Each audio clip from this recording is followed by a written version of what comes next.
যিনি সাউথ আফ্রিকার প্রেসিডেন্ট ছিলেন। নেলসন ম্যান্ডেলার বাবা কেউ ছিল না, কিন্তু ছেলেটার পড়াশোনার প্রতি প্রবল আগ্রহ ছিল। সে তার প্রতিবেশীদের বাড়ির ভাতের মার খেয়ে দিন পার করত। মাঝে মধ্যে প্রতিবেশীরা ভাত দিলে সেটা খেত। পড়ার মতো তেমন জায়গা ছিল না, তাই রাস্তার পাশে স্ট্যান্ডিং লাইটের আলোতে সে প্রতিদিন রাতে পড়াশোনা করত। এক প্রতিবেশী পড়াশোনার প্রতি তার এত আগ্রহ দেখে একটি টুপি এবং কেরোসিন তেল কিনে নিল। তাকে বলল, রাস্তার পাশে বসে না পড়ে তুমি বাসায় করবে, এবং কেরোসিন তেল শেষ হয়ে গেলে আমাকে বলবে, আমি কিনে দেবো। সৃষ্টিকর্তা নেলসন ম্যান্ডেলার এই কষ্ট বৃথা যেতে দেয়নি। সে তার জীবনের প্রতিটি পরীক্ষায় অনেক ভালো রেজাল্ট করে এবং অল্প দিনের মধ্যেই হয়ে ওঠে সকলের প্রিয় ম্যান্ডেলা। সাউথ আফ্রিকার লোকজন তাকে ভালোবেসে সাউথ আফ্রিকার প্রেসিডেন্ট নির্বাচিত করে। বদলে যায় নেলসন ম্যান্ডেলার জীবন। তার প্রতিপক্ষ বন্ধুদের বলতে চায়, জীবনের সৎ ইচ্ছা এবং চেষ্টা থাকলে সবকিছু করা সম্ভব। মানে স্পিকার, শুধু নেলসন ম্যান্ডেলাই নয়, এমন আরো অনেক ব্যক্তিবর্গ যারা জীবনে উন্নতি লাভ করতে পেরেছে, তাদের উন্নতির পেছনে প্রধান হাতিয়ার ছিল তাদের মেধা, বুদ্ধি, কঠোর পরিশ্রম ও প্রবল ইচ্ছা শক্তি। উপস্থিত সম্মানিত বিচারক, সম্মানিত অভিভাবক এবং আমার প্রতিযোগী বন্ধুরা, সবাইকে আমার শুভেচ্ছা এবং সালাম জানিয়ে শুরু করছি আজকের বিতর্ক। একটি শিশুর জন্য সবচেয়ে গুরুত্বপূর্ণ অংশ হলো তার পরিবার, যেখান থেকে সে বিভিন্ন শিক্ষা গ্রহণ করতে পারে। একটি শিশু জন্মগ্রহণ করার পর না জানে কথা বলতে, না জানে হাঁটতে, তখন তার পরিবার তাকে যেমন ভাবে করতে চায় সে ঠিক তেমন ভাবেই গড়ে ওঠে। যখন একজন সন্তান দেখে তার পরিবারের সদস্যদের মধ্যে মতবিরোধ ঝগড়া লেগেই থাকে, তখন তারা কথা বলতে না পারলেও তাদের মনের মধ্যে প্রভাব বিস্তার করে, যে কারণে ধ্বংস হয়ে যায় তার ভবিষ্যৎ জীবন। ধন্যবাদ ম্যাডাম স্পিকার, আমাকে মহান মঞ্চে বক্তব্য প্রদানের সুযোগ করে দেওয়ার জন্য। আজকের বিতর্কের বিষয় নির্ধারণ করা হয়েছে সন্তানের জীবনে উন্নতির জন্য পরিবারের ভূমিকায় মুখ্য। আমি এবং আমার দল এই বিষয়টির বিপক্ষে অবস্থান করছি। ম্যাডাম স্পিকার, আমরা যদি একটু ধনী পরিবার দিকে তাকাই, তাহলে দেখতে পাই একজন সন্তান জন্মগ্রহণ করার পর তার বাবা মা তার সন্তানকে বুঝতে দেয় না টাকার কি অভাব।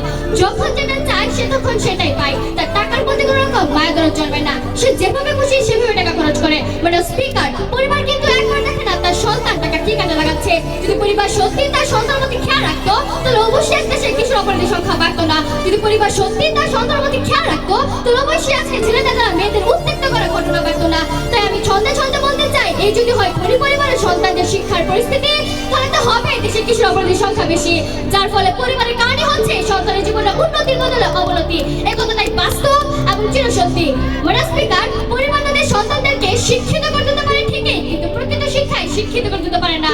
যদি পরিবার তাদের সন্তানদেরকে প্রকৃত শিক্ষায় শিক্ষিত করে দিতে পারতো, তাহলে আজকে সারা দেশে বৃদ্ধাশ্রমের সংখ্যা বাড়তো না। যদি পিতা মাতা তাদের সন্তানকে প্রকৃত শিক্ষায় শিক্ষিত করে দিতে পারতো, তাহলে আজকে আবুল বাসার মুন্সি সহ অনেকেরই বৃদ্ধাশ্রমে দিন কাটাতে হতো না। যে পারিবারিক শিক্ষার কারণে একজন সন্তান তার পিতা মাতাকে অবহেলা করে, সেই পারিবারিক শিক্ষায় কি সন্তানের জীবনে উন্নয়ন আনে? প্রশ্ন হলো প্রতিপক্ষ দলের তৃতীয় বক্তার কাছে। ম্যাডাম স্পিকার, আমরা যদি জাতীয় কবি কাজী নজরুল ইসলামের দিকে তাকাই, তাহলে দেখতে পাই 1908 খ্রিস্টাব্দে তার পিতার মৃত্যু হয়। তখন তার বয়স মাত্র 9 বছর। পারিবারিক অভাব অনটনের কারণে তার শিক্ষা বাধাগ্রস্ত হয় এবং মাত্র 10 বছর বয়সে তাকে নেমে যেতে হয় জীবিকা অর্জনে। জীবিকা অর্জনের জন্য তিনি মসজিদের ইমামতি করা, রুটির দোকানে কাজ করা এবং পত্রিকা বিক্রির মতো পেশায় যোগ দিয়েছিলেন। পরবর্তীতে তিনি যোগ দেন সাহিত্য অঙ্গনে, যে কারণে তিনি তার মেধা, বুদ্ধি এবং কঠোর পরিশ্রমের মাধ্যমে হয়ে উঠেছিলেন আমাদের জাতীয় কবি। মাত্র 9 বছর বয়সে বাবা মারা যাওয়া সত্ত্বেও যে কাজী নজরুল ইসলাম উন্নতি লাভ করতে পেরেছিলেন, সে উন্নতির জন্য তার মেধা, বুদ্ধি এবং কঠোর পরিশ্রম ভূমিকা মুখ্য ছিল নাকি পরিবারের ভূমিকা মুখ্য ছিল? প্রশ্ন হলো প্রতিপক্ষ দলের তৃতীয় বক্তার কাছে।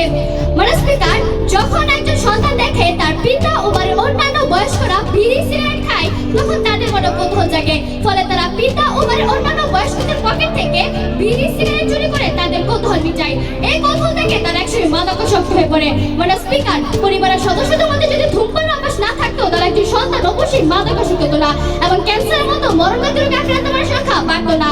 সন্তানের এই অবস্থার জন্য তাই পরিবার ছাড়া আর কেউ নেই। ম্যাডাম স্পিকার, একজন সন্তান জন্মগ্রহণ করার পর প্রত্যেক বাবার ইচ্ছা থাকে তার সন্তানকে উচ্চ শিক্ষায় শিক্ষিত করা, কিন্তু ম্যাডাম স্পিকার, কোনো বাবা তো কখনোই তার সন্তানকে যে প্রকৃত শিক্ষায় শিক্ষিত করতে হবে এই ইচ্ছাটা কখনো পোষণ করে না। যদি বাবা মা তাদের সন্তানকে প্রকৃত শিক্ষায় শিক্ষিত করতে পারতো, তাহলে আজকে সন্তানদের দ্বারা পরিবারের সদস্যরা অসমর্থ হতো না। যদি বাবা মা তাদের সন্তানকে প্রকৃত শিক্ষায় শিক্ষিত করতে পারতো, তাহলে আজকে সন্তানদের হাতে পিতার মৃত্যু হতো না। যদি বাবা মা তাদের সন্তানকে প্রকৃত শিক্ষায় শিক্ষিত করতে পারতো, তাহলে আজকে পথে ঘাটে ছিনতাইকারীর সংখ্যা বাড়তো না। যদি বাবা মা তাদের সন্তানকে প্রকৃত শিক্ষায় শিক্ষিত করতে পারতো, তাহলে চাঁদাবাজির সংখ্যা বাড়তো না। কোনো ব্যক্তি দেশের টাকা আত্মসাৎ করতে পারতো না। এভাবে একটি পরিবারের ভূমিকার কারণে সন্তানের জীবন হচ্ছে উন্নতি। যে পরিবার উন্নতি নামে সন্তানকে শিখাচ্ছে কিভাবে করতে হয় চুরি, ছিনতাই, ডাকাতি।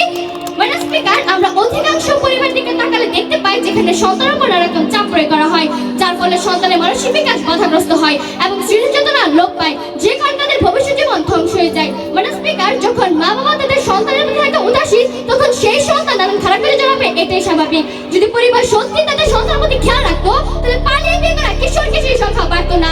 তাই পারিবারিক সঠিক শিক্ষার কারণে সন্তানের জীবনে উন্নতি বলতে হয় অবনতি। প্রতিপক্ষ দলের দ্বিতীয় বক্তা প্রশ্ন করে গিয়েছিলেন, সন্তানের জীবনে উন্নতির জন্য অবদান কার? মানে স্পিকার, আমরা সবাই নেলসন ম্যান্ডেলাকে চিনি, যিনি সাউথ আফ্রিকার প্রেসিডেন্ট ছিলেন। নেলসন ম্যান্ডেলার বাবা মা কেউ ছিল না, কিন্তু ছেলেটার পড়াশোনার প্রতি প্রবল আগ্রহ ছিল। সে তার প্রতিবেশীদের বাড়ির ভাতের মার খেয়ে দিন পার করতো। মাঝে মধ্যে প্রতিবেশীরা ভাত দিলে সেটা খেত। পড়ার মতো তেমন জায়গা ছিল না, তাই রাস্তার পাশে স্ট্যান্ডিং লাইটের আলোতে সে প্রতিদিন রাতে পড়াশোনা করতো। এক প্রতিবেশী পড়াশোনার প্রতি তার এত আগ্রহ দেখে একটি কুপি এবং কেরোসিন তেল কিনে নিল। তাকে বলল, রাস্তার পাশে বসে না পড়ে তুমি বাসায় করবে, এবং কেরোসিন তেল শেষ হয়ে গেলে আমাকে বলবে, আমি কিনে দেবো। সৃষ্টিকর্তা নেলসন ম্যান্ডেলার এই কষ্ট বৃথা যেতে দেয়নি। সে তার জীবনের প্রতিটি পরীক্ষায় অনেক ভালো রেজাল্ট করে এবং অল্প দিনের মধ্যেই হয়ে ওঠে সকলের প্রিয় ম্যান্ডেলা। সাউথ আফ্রিকার লোকজন তাকে ভালোবেসে সাউথ আফ্রিকার প্রেসিডেন্ট নির্বাচিত করে। বদলে যায় নেলসন ম্যান্ডেলার জীবন। তার প্রতিপক্ষ বন্ধুদের বলতে চায়, জীবনের সৎ ইচ্ছা এবং চেষ্টা থাকলে সবকিছু করা সম্ভব। মানে স্পিকার, শুধু নেলসন ম্যান্ডেলাই নয়, এমন আরো অনেক ব্যক্তিবর্গ যারা জীবনে উন্নতি লাভ করতে পেরেছে, তাদের উন্নতির পেছনে প্রধান হাতিয়ার ছিল তাদের মেধা, বুদ্ধি, কঠোর পরিশ্রম ও প্রবল ইচ্ছা শক্তি। আশা করি বৃক্ষ প্রতিপক্ষ আপনার সকল প্রশ্নের উত্তর পেয়েছেন। মানে স্পিকার, আমি আমার বক্তব্য শেষ করতে চাই এই বলে যে, সন্তানের জীবনে উন্নতির জন্য পরিবারের ভূমিকা মুখ্য নয়, বরং সন্তানের জীবনে অবনতির জন্য তার পরিবারের ভূমিকাই মুখ্য। ধন্যবাদ মানে স্পিকার, ধন্যবাদ বৃক্ষ প্রতিপক্ষ, ধন্যবাদ সবাইকে।